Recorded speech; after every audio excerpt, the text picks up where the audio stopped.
Hey, what's going on, everyone? My name is Matt Jarbo. This is $3 Theater, and Star Wars is very much a hit or miss property on YouTube, right? A lot of people out there want to crap on it. I've crapped on The Last Jedi. I personally love Solo. I rewatched it again the other day, checked out the deleted scenes, found myself really just enjoying it again. But the thing I'm looking forward to the most, even more so than Episode 9, and I have faith in J.J. Abrams for Episode 9, especially off of what Kevin Smith said when he spent a week on set, is the Mandalorian series. What they're doing over there right now has got me seriously intrigued, because they finally announced the cast today. They finally announced the full cast. We get a good idea who's going to be in it, and the talent, the sheer talent that is behind this project. It almost seems like it's too big to fail, although it entirely could, let's be fair. But before we begin, I want you guys to know that I've moved on from Patreon over to Subscribestar. This is because Patreon has been really kind of closing down on what people can say off the platform, clamping down on free speech, and I just don't support that. So if you want to support the channel, the best way to do that is over here over on $3 Theater.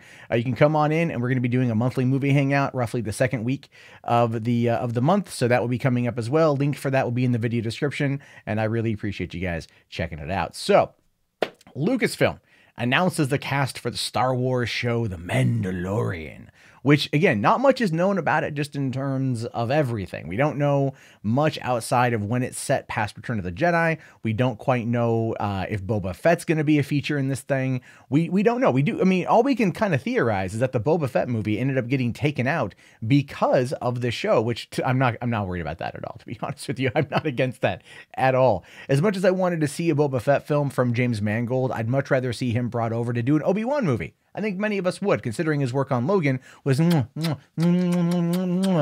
just so perfection, right? You know what I mean?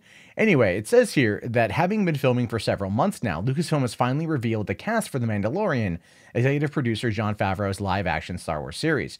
As previously reported, Narcos and Game of Thrones' Pedro Pascal has secured the role of the Mandalorian gunfighter, while we also have confirmation that Gina Carano, Carl Weathers, and Nick Nolte are also in it. Now, just those three people alone are fantastic. Gina Carano does not get enough love, period. All right, she was awesome as Angel Dust in Deadpool. She was fantastic in Fast and Furious 6. I've seen her pop up in a number of other projects over the years, and she's always been a kind of an electric sight on scene, on screen. Haywire, the Steven Soderbergh movie. We should watch that fight scene where her and Michael Fassbender beat each other up in a hotel room. It's brutal. She comes from a very physical background, a wrestling background.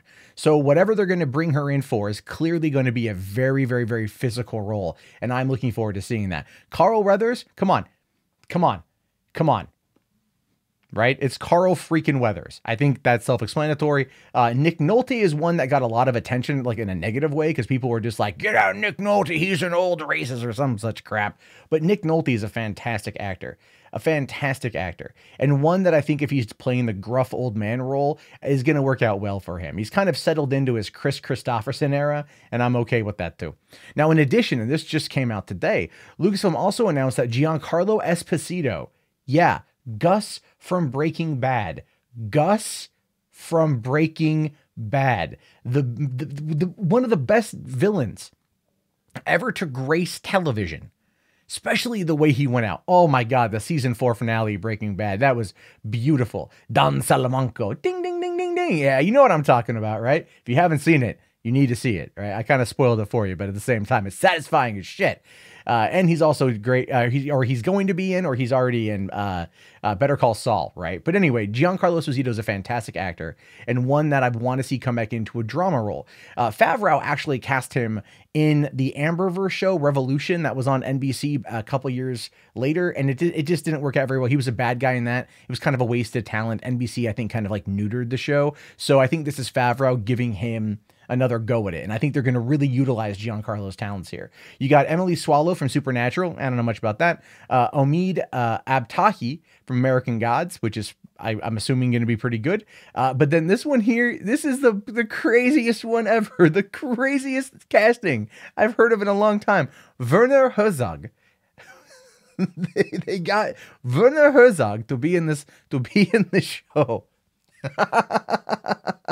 If you have not seen him, he is the type of guy He's a documentarian. He's a filmmaker and documentarian. He also narrates the documentaries. Very thick German accent, very distinct way of talking. Imagine Jacques Cousteau, but German and not so much angry, but like very depressing. That's Werner Herzog. The dude is amazing. If you really want to see him, I think just like talking in a bad guy role, check out Jack Reacher from 2013, where he was the bad guy in that. He did a good job, but him popping up in this one is going to be very, very, very fascinating. But they just announced that him and Giancarlo are going to be in this thing. I'm super stoked for it. Favreau here says, we're having a great time working on this incredibly talented group and excited for everyone to see what we're up to. Yeah, me too. Right? Me too. But The Mandalorian will air exclusively on the Disney Plus streaming service, where it will be joined by a second Star Wars live action show following the adventures of Rogue One's Cassian Andor. And I think a lot of people are going to be very pleased with what comes out of the Disney Plus show. I think when they're not stuck on a 2 hour to 2.5 hour runtime, they're going to be able to like really flesh it out. Now, look, I'll say this will definitely be an unpopular opinion. As terrible as The Last Jedi was in terms of story structure, it felt like 2 movies crammed into one. Now, I don't know for certain if Rian Johnson had been given the opportunity to pen a trilogy or to pen a double feature, if you will, or even a TV series, if he could have extended it out to be more coherent and actually worthwhile. I don't know. Part of me would like to think, yes, he would be able to, but at the same time, I'm also going, I don't know, man. I don't know about that. But anyway, I think Star Wars being told in an episodic format, 10 episodes to give us this full season arc is going to be great. I think it's going to sell a lot of freaking subscriptions to Disney Plus, or pirates are going to have an absolute fucking field day with this. Either way, the cast is superb. Pedro Pascal is an amazing actor. Giancarlo Esposito literally got my nips hard because I want to see what this guy's going to bring to it. I just hope they don't waste the talent, right? I hope that they've got solid writers. They definitely have solid directors. Disney is pumping $100 million into this series, and they want it to be a big thing. So we're probably not going to see anything on this until April of next year, simply because that's when Star Wars Celebration is. So Star Wars Celebration will probably talk about it there. We'll probably see more of a trailer or a full trailer. We'll get character information around that time, because I don't think they're going to be launching the Disney Plus service until roughly fall. But they're shooting, if they've been shooting now for a couple months, then they're probably going to be getting closer to like maybe the halfway point or finishing it up. Remember that it takes about 6 months to shoot this sort of thing.